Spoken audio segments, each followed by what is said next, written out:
जय हिंद साथियों, आप सभी का स्वागत है मेरे नए यूट्यूब चैनल श्री गिर क्लासेस 2.0 के इस नए प्लेटफॉर्म पर। तो हम आपको क्या बीएससी एग्रीकल्चर फर्स्ट सेमेस्टर में आपको हम पढ़ा रहे थे, उसमें हमने आपको इम्पोर्टेंट टॉपिक कुछ बताए थे। क्या बताए थे? फिर आपका जो टॉपिक रह रहा था, आपको हमने फैमिली पढ़ा दी, उसके बाद हमने आपको माइटोकॉन्ड्रिया पढ़ा, माइटोकॉन्ड्रिया के बाद आपको क्या पढ़ा है? राइबोसोम। क्या पढ़ा है? राइबोसोम। राइबोसोम हमने आपको इसके पहले वीडियो दी, उसमें हमने आपको राइबोसोम पढ़ा है, वो आपके पेपर में पूछा गया था। अब हम आपको पढ़ाने वाले, आप जब बायोलॉजी का सिलेबस देखेंगे तो उसमें नीचे आपके सबसे आखिरी में दिया गया है कि एग्रीकल्चर में या कृषि में पशुओं का महत्व। क्या कृषि में पशुओं का महत्व, जो आपके पशु है उनका कृषि में किस प्रकार महत्व है। तो सब्जेक्ट डाल लेंगे बायोलॉजी। क्या आपकी सब्जेक्ट हो जाएगी बायोलॉजी, और आपका जो सब्जेक्ट नहीं सीधे डालिए, हम डाल रहे हैं आपकी, वो हम थंबनेल पर मेंशन कर देंगे कौन सी किस सब्जेक्ट की है ये क्लास। आपका सीधे हो जाएगा कि कृषि में पशुओं का महत्व। क्या कृषि में पशुओं का, हम आपको पहले थोड़ा ऐसे बता दे रहे हैं, उसके बाद अभी लिखाएंगे। तो आपका कृषि में पशुओं का महत्व क्या है? आपका जो टॉपिक दिया गया है कृषि में पशुओं का महत्व, किस प्रकार से हमारी जो खेती की जाती है, जो हम खेती करते हैं उसमें पशुओं का किस प्रकार से महत्व होता है।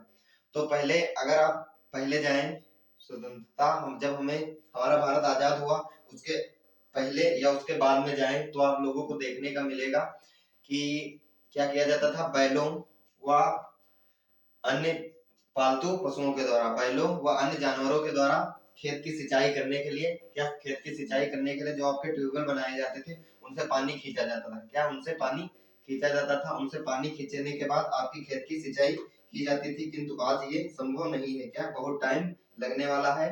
क्या नहीं नहीं, लेकिन अब नहीं किया जा रहा है। तो ये देखेंगे इसमें ऐसे आपका होगा कृषि में पशुओं का महत्व। तो पहले कुओं के द्वारा पानी, कुओं के द्वारा जो कुआं होता था उसको सिंचाई, खेत की सिंचाई करने के लिए कुओं का जो पानी होता था उसमें जानवरों के द्वारा निकाला जाता था। क्या बैलों के द्वारा निकाला जाता था?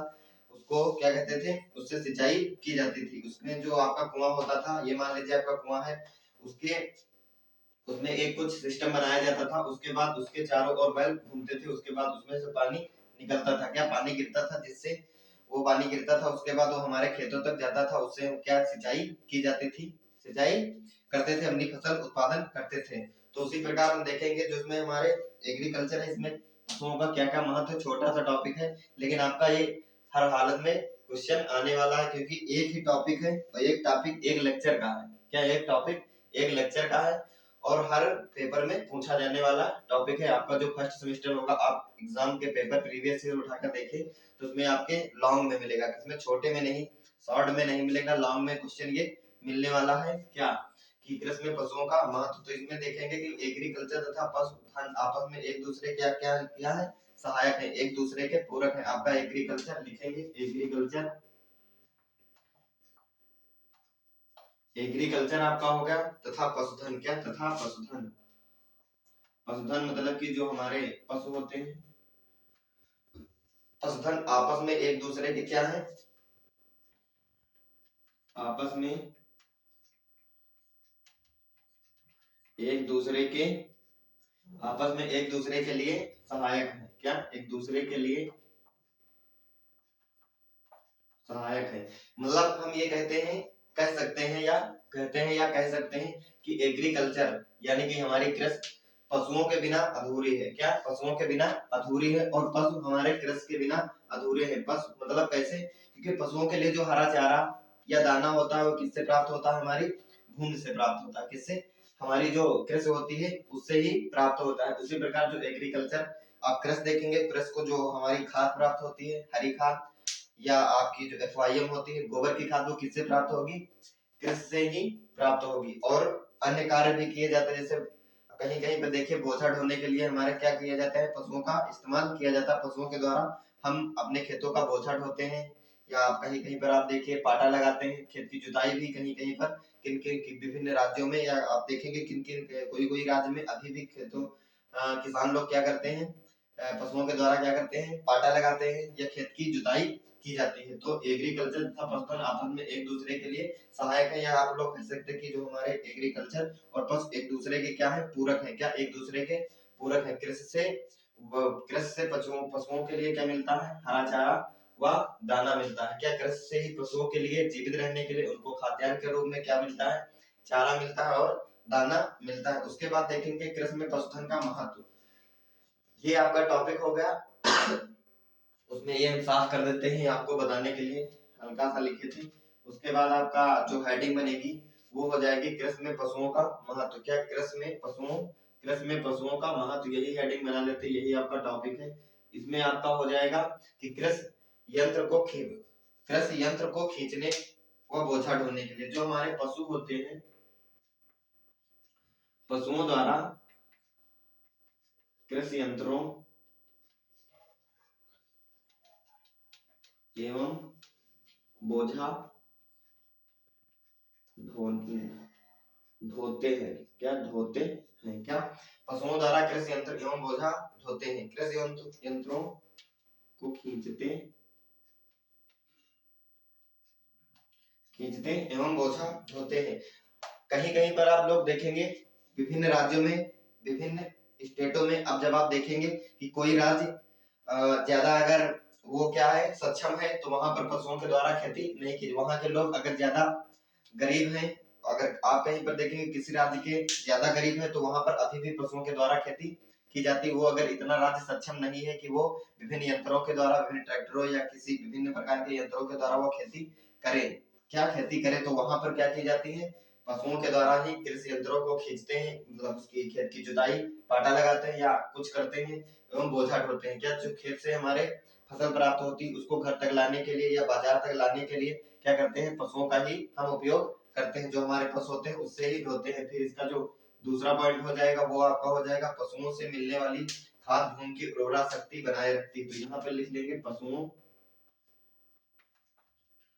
द्वारा मिली खाद भूमि की उर्वरा शक्ति बनाए रखती है। क्या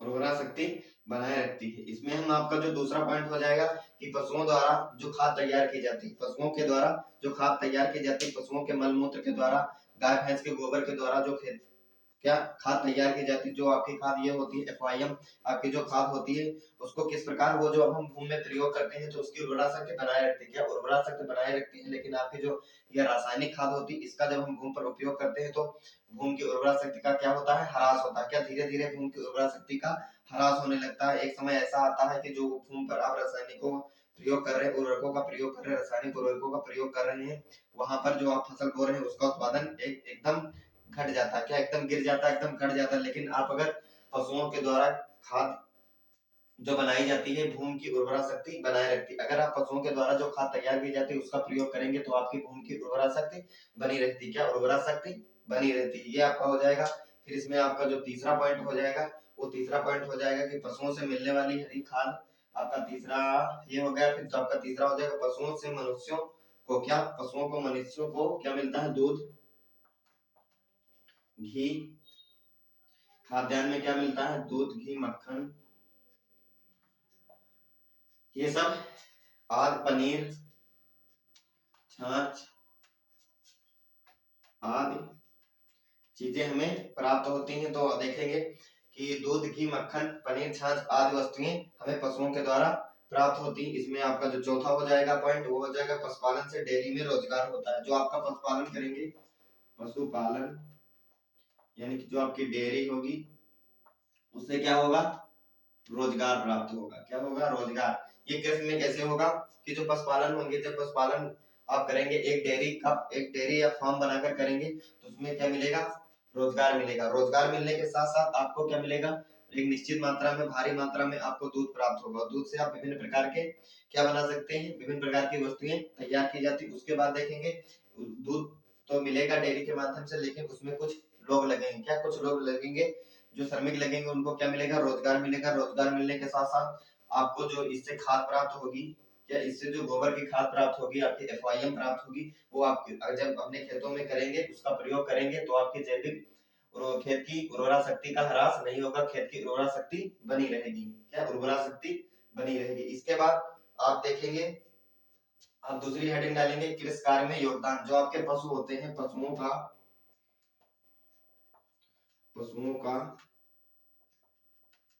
कृषि कार्य में योगदान। क्या हो जाएगा, पशुओं का कृषि कार्य में योगदान। जो आपके पशु होते हैं उनका कृषि कार्य में कैसे योगदान है, ये हम लोग यहाँ पर देखेंगे। तो इसकी जो योगदान देखेंगे, इसमें आपके गाय भैंस बैल, क्या गाय भैंस बैल, काऊ बफेलो, यानी कि गाय भैंस आपके जो बैल हो जाएंगे, वो क्या होते हैं, इनसे हल चलाते हैं। क्या हल चलाने, पाटा लगाने, हल चलाने, पाटा लगाने और क्रय विक्रय के लिए, क्रय लगाने, फसलों का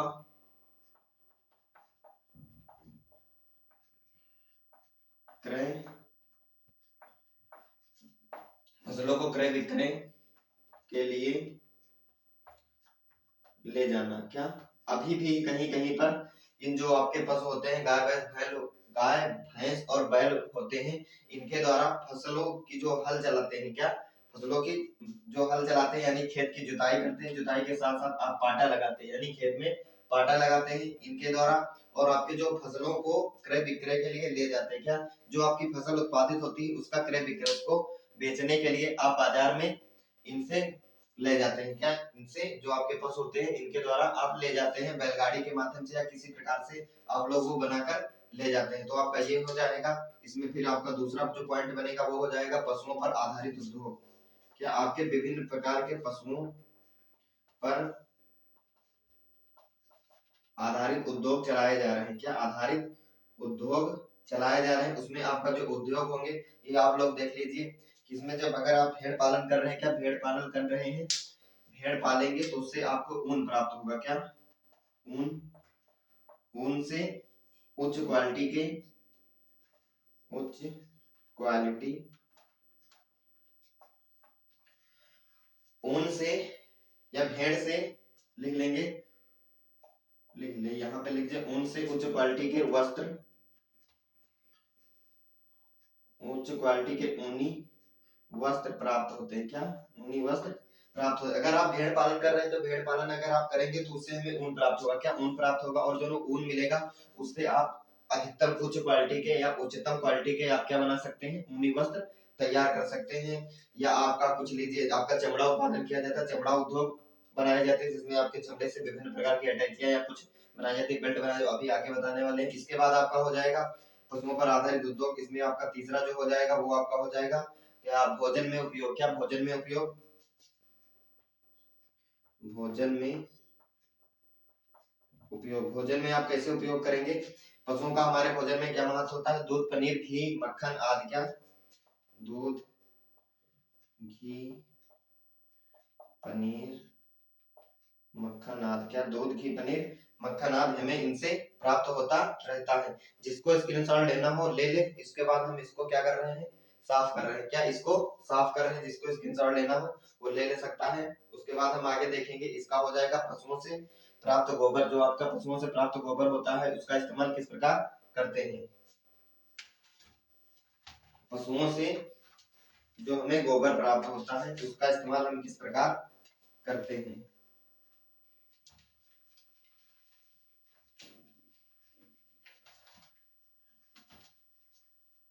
पशुओं से प्राप्त गोबर क्या लिखेंगे, आपकी जो अगली हेडिंग हो जाएगी, आप लोग सीरीज देख लेंगे, पशुओं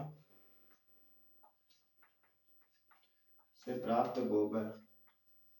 जो आपका पशुओं के द्वारा गोबर प्राप्त होता है, उससे क्या बनाई जाती है, गोबर की खाद तैयार की जाती है। पशुओं से प्राप्त गोबर से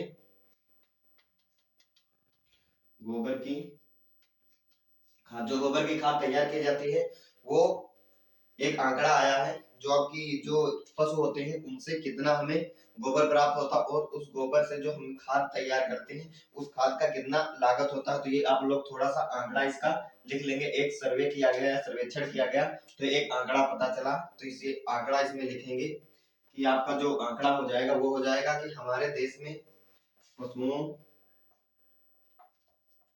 से प्राप्त पशुओं से प्राप्त गोबर की मात्रा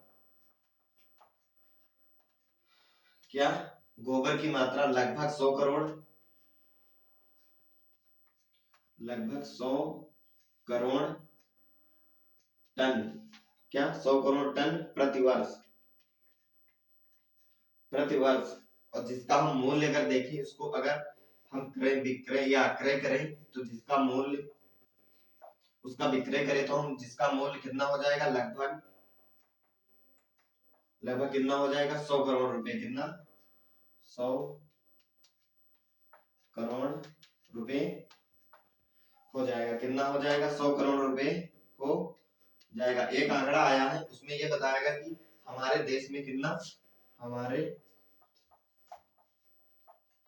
भारत देश में पशुओं से प्राप्त गोबर की मात्रा लगभग कितनी 100 टन करोड़। कितना 100 टन करोड़ प्रतिवर्ष हमें प्राप्त होता है। कितना गोबर कितना प्राप्त होता है 100 करोड़ टन प्रतिवर्ष प्राप्त होता है। जिसका अगर हम मूल्य निकालें, जिसका अगर हम विक्रय करें, उससे जो खाद तैयार की जाती है उस खाद का विक्रय करें तो उसका मूल्य कितना हो जाएगा 100 करोड़ रुपए हो जाएगा। कितना 100 करोड़ रुपए हो जाएगा कब, प्रति वर्ष।